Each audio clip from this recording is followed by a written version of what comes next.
Assalamualaikum warahmatullahi wabarakatuh. Selamat datang di channel Kisah Tersembunyi. Dimanapun kalian berada, semoga sehat selalu. Amin. Baiklah, tak perlu berlama-lama, langsung saja kita masuk ke dalam ceritanya.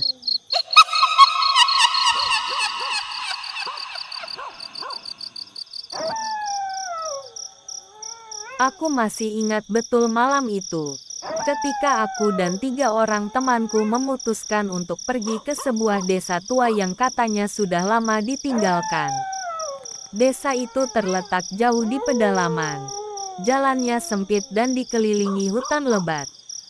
Penduduk sekitar menyebutnya desa gelap, karena tidak ada satupun orang yang berani tinggal di sana sejak puluhan tahun lalu.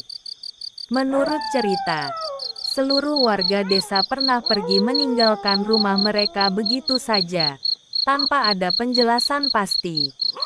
Ada yang bilang karena wabah penyakit, ada juga yang percaya karena kutukan. Kami datang dengan rasa penasaran, membawa senter, kamera, dan niat untuk membuktikan kalau cerita-cerita itu hanya mitos.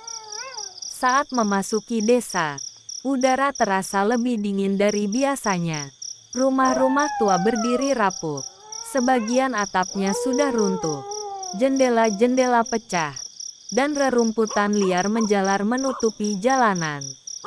Anehnya, tidak terdengar suara jangkrik. Tidak ada angin. Hanya sunyi yang menekan. Ketika kami berjalan lebih dalam, tiba-tiba terdengar suara kentongan dipukul dari arah balai desa. Padahal jelas-jelas tempat itu kosong. Kami saling menatap, berpura-pura berani. Padahal dada kami berdebar keras. Salah satu temanku, Rian, menyalakan kamera dan mulai merekam. Namun beberapa detik kemudian, kameranya langsung mati seperti kehabisan baterai.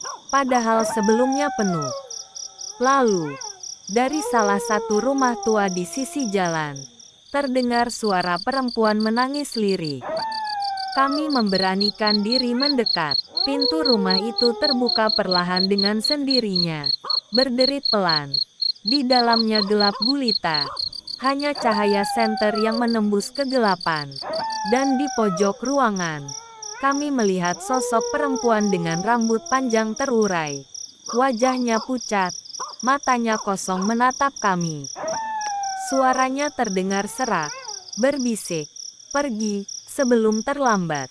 Spontan kami berlari sekuat tenaga, meninggalkan desa itu tanpa menoleh lagi.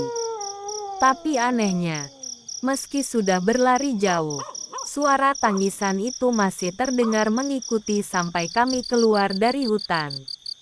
Sejak malam itu, aku bersumpah tidak akan pernah lagi mencari sensasi di tempat yang dianggap angker. Karena apa yang kulihat di desa itu terlalu nyata untuk disebut sekadar cerita.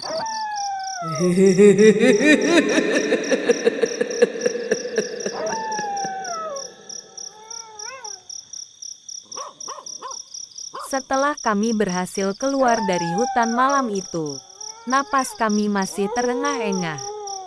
Kami pikir semuanya sudah selesai. Tapi ternyata, mimpi buruk itu baru saja dimulai. Di perjalanan pulang, motor Rian tiba-tiba mogok. Padahal bensinnya masih penuh. Kami berhenti di pinggir jalan gelap tanpa rumah penduduk. Sambil mencoba menyalakan motor, aku mendengar sesuatu. Ada suara ketukan pelan di jok motor belakangku. Seperti ada yang duduk di sana. Ketika aku menoleh cepat, tidak ada siapa-siapa.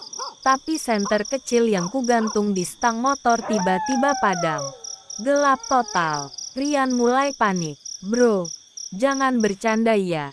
Gue denger ada yang bisik nama gue barusan," katanya dengan wajah pucat. Sebelum sempat menjawab, dari arah hutan terdengar suara kentongan lagi. Sama persis seperti yang kami dengar di dalam desa tadi. Irama pukulannya lambat, tapi semakin lama semakin cepat. Seperti tanda bahaya. Tanpa pikir panjang, kami dorong motor itu sampai jauh. Anehnya, begitu melewati batas desa, motor menyala kembali seakan tidak ada masalah. Kami semua diam. Tidak ada yang berani membicarakan kejadian itu sampai rumah. Tapi malamnya, aku bermimpi berada di desa itu lagi. Aku berjalan di antara rumah-rumah tua. Dan di ujung jalan, perempuan berambut panjang yang tadi menatapku. Dia tersenyum samar, lalu berkata, "Kamu sudah masuk, dan tidak ada jalan keluar." Aku terbangun dengan keringat dingin. Tapi di kamar terdengar samar suara kentongan yang sama.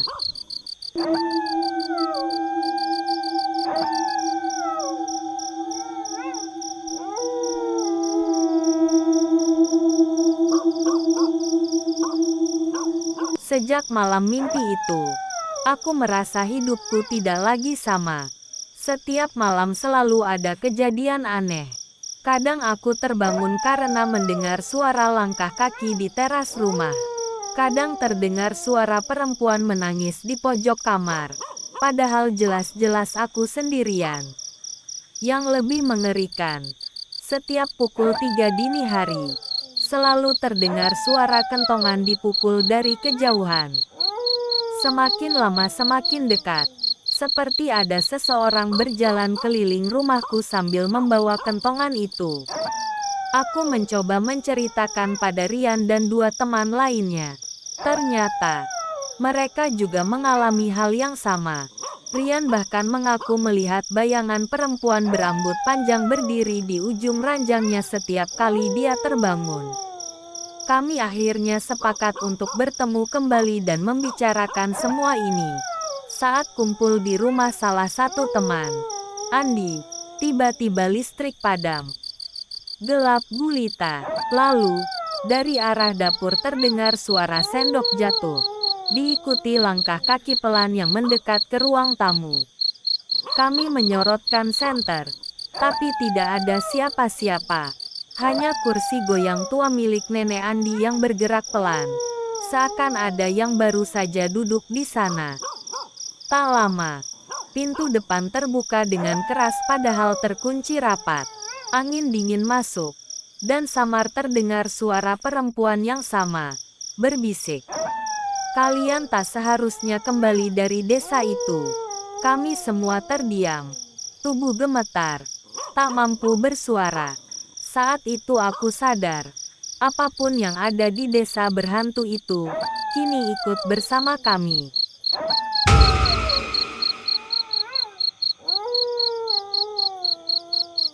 Setelah malam penuh teror di rumah Andi, kami sadar bahwa lari saja tidak cukup. Ada sesuatu yang menempel pada kami sejak memasuki desa itu. Esoknya, kami sepakat mendatangi seorang kakek tua di kampung sebelah.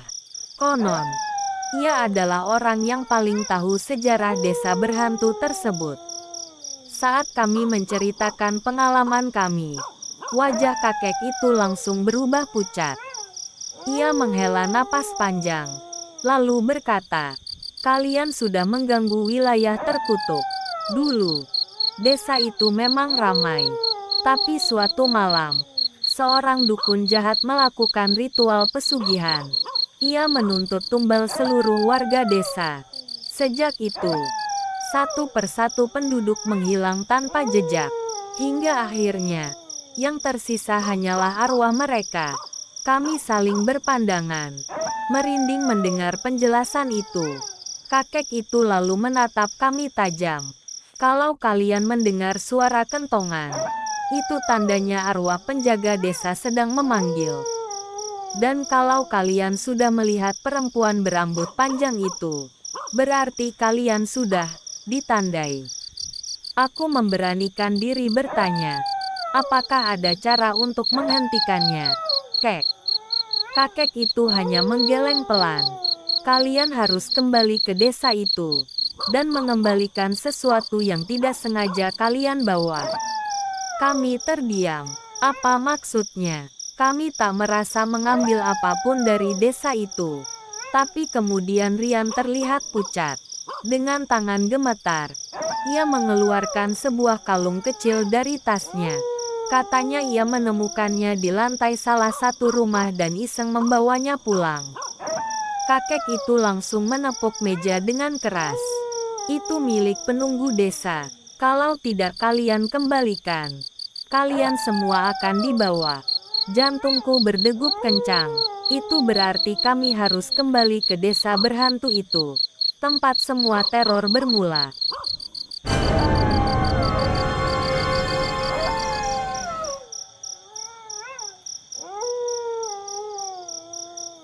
Malam itu juga, dengan rasa takut yang hampir melumpuhkan, kami berempat kembali menuju desa terkutuk itu. Kalung kecil pemberian Rian terasa berat sekali di tangan, seolah benda itu menyimpan sesuatu yang gelap. Saat memasuki batas desa, udara kembali berubah dingin.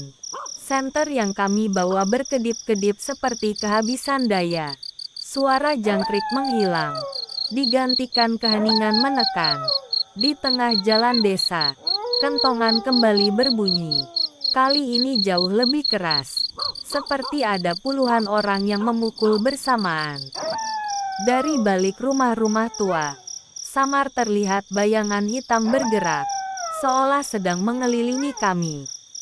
Kami menuju rumah tempat Rian menemukan kalung itu. Begitu sampai, pintu rumah terbuka dengan sendirinya. Di dalam, sosok perempuan berambut panjang sudah menunggu di pojok ruangan. Wajahnya pucat, matanya merah berkilat. Dengan tangan gemetar, Rian meletakkan kalung itu di lantai. Kami tidak berniat mengambil. Maafkan kami, katanya terbata. Seketika udara di ruangan bergetar. Suara tangisan bercampur jeritan terdengar dari segala arah. Sosok perempuan itu mendekat perlahan, lalu berhenti tepat di depan Rian. Ia menunduk, menatap kalung itu, lalu menatap kami satu persatu. Tiba-tiba, semua suara berhenti. Sunyi, hanya suara napas kami yang terdengar.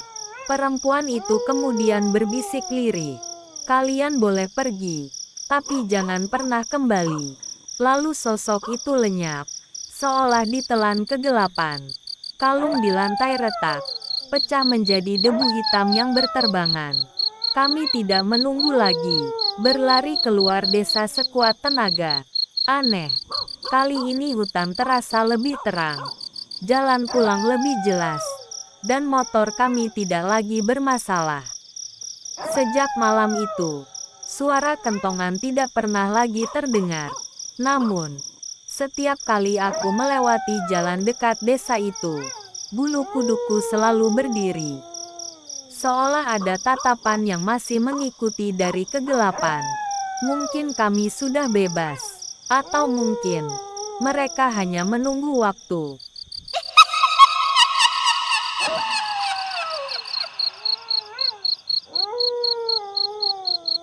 Terima kasih sudah mendengarkan cerita kami. Semoga kalian terhibur. Sekian dan terima kasih. Wassalamualaikum warahmatullahi wabarakatuh.